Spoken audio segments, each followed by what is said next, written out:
अस्सलाम वालेकुम जी दोस्तों। उम्मीद है सब बिल्कुल ठीक ठाक होंगे। अगर किसी के भी दांत या दाढ़ में दर्द है तो करना क्या है? अव्वल आहत दरूद शरीफ पढ़ के जिस दांत या दाढ़ में दर्द है वहां पे उंगली रख कर 7 मरतबा ये दुआ पढ़ें। इंशाल्लाह दर्द में फौरन अफाका हो जाएगा और दर्द से निजात मिलेगी। तो आइए मिलकर इस दुआ को पढ़ना और सीखना शुरू करते हैं।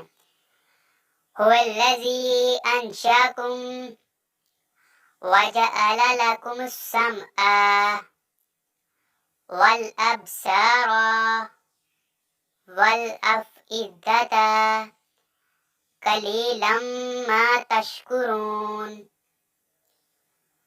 हुवल्लज़ी अंशाकुम वजअल लकुमुस समअ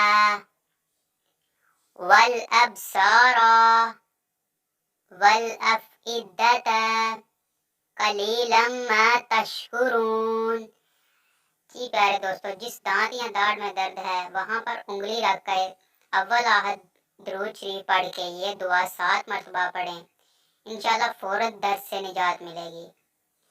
तो इसी तरह ही नई वीडियोस देखने के लिए मेरे चैनल को सब्सक्राइब कर लें और बेल आइकन को भी प्रेस कर लें।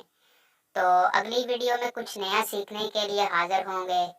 तब तक के लिए मुझे इजाज़त दीजिए। अल्लाह हाफिज़।